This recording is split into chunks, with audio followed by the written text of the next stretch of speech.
Access కంపెనీతో విద్యుత్ కొనుగోలు ఒప్పందంలో చంద్రబాబు నాయుడు 11,000 కోట్ల కుంభకోణానికి తెరతీశాడు అని చెప్పేసి మాజీ ఎంపీ భరత్ ఆరోపించాడు. గత ప్రభుత్వంలో సెకీతో జగన్మోహన్ రెడ్డి ఒప్పందాలు చేసుకుంటే యూనిట్ ధర ₹2.49 కేంద్ర ప్రభుత్వ సంస్థ అయిన సెకీతో ఒప్పందం చేసుకుంటే చంద్రబాబు నాయుడు ఆ రోజు ఒంటికాలిపై లేశాడు.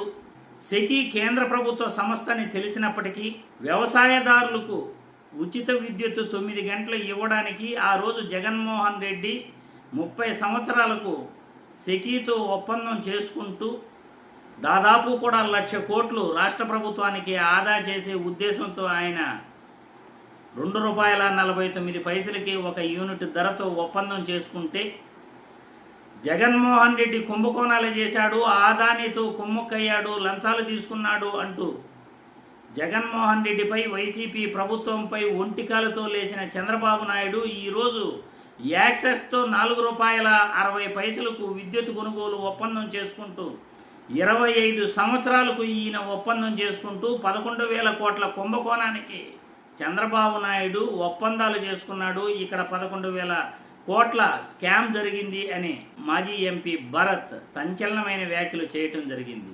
గత ప్రభుత్వానికి ఈ ప్రభుత్వానికి కూడా ఎంత తేడా ఉందో చూడండి.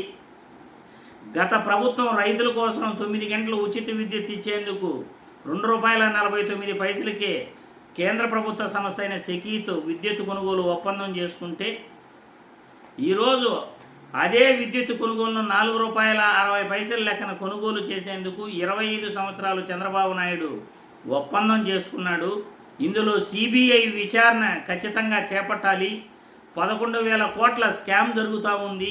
చంద్రబాబు నాయుడు అడ్డగోలుగా విద్యుత్తును కొనుగోలు చేస్తున్నాడు అని మాజీ మంత్రి భరత్ సంచలనమైన వ్యాఖ్యలు చేయటం జరిగింది. ఇంతకీ యాక్సెస్ ఒప్పందంపై ఈరోజు ఆంధ్రజ్యోతిలో కూడా కథనం వచ్చింది. సాక్షి పత్రికలో రోతరాతలు రాస్తున్నారంటూ కథనం వచ్చింది. 2022లోనే జగన్మోహన్ రెడ్డి ₹5.12 కొనుగోలు చేశాడు అంటూ ఆంధ్రజ్యోతిలో కథనం రాశారు. వైసీపీ నాయకులు చెప్తున్నది ఏమిటంటే ఎప్పుడు కరెంటు అవసరమైతే, ఎప్పుడు కరెంటు కొరత అయితే అప్పుడు మాత్రమే అప్పటికప్పుడు విద్యుత్ కొనుగోలు చేయటం అవసరం అవుతుంది.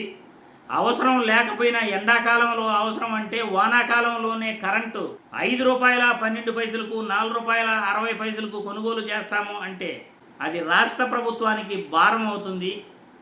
అడ్డగోలుగా విద్యుత్ కొనుగోలు ఒప్పందాలు చేసుకోవటం ఇది ప్రజలకు అన్యాయం చేసినట్లు అవుతుంది. రాష్ట్రంలో సోలార్ విద్యుత్ ప్రాజెక్టులు ఉన్నాయి.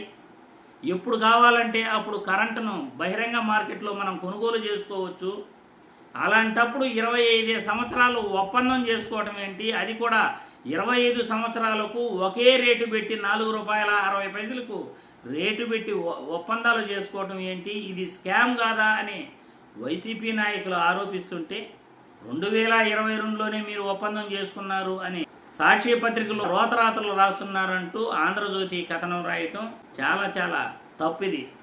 అసలు ఏం జరిగింది అనేది తెలిసి కూడా చంద్రబాబు నాయుడు గారిని వెనకేసుకొస్తూ చంద్రబాబు నాయుడికి అనుకూలంగా వార్తలు రాసేందుకే, చంద్రబాబు నాయుడిని కాపాడేందుకే ఈరోజు ఆంధ్రజ్యోతి ప్రయత్నిస్తూ ఉంది తప్పనిచ్చి విద్యుత్ కొనుగోలు ఎప్పుడు అవసరమో అప్పుడు బహిరంగ మార్కెట్లో కొనుగోలు చేస్తారు.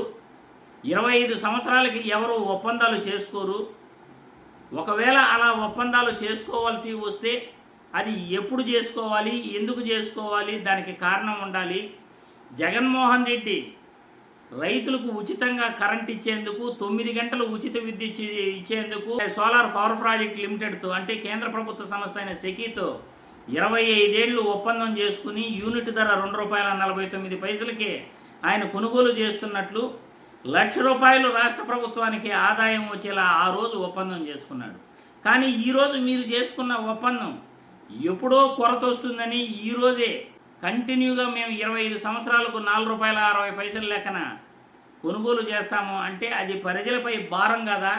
11,000 కోట్లు భారం పడుతుంటే అది తప్పు కాదా అని వైసీపీ నాయకులు వాదిస్తుంటే అర్థం పర్థం లేని మాటలతో సాక్షి రోతరాతలు రాస్తుందంటూ ఆంధ్రజ్యోతి రోతరాతలు రాస్తుంది ఈరోజు.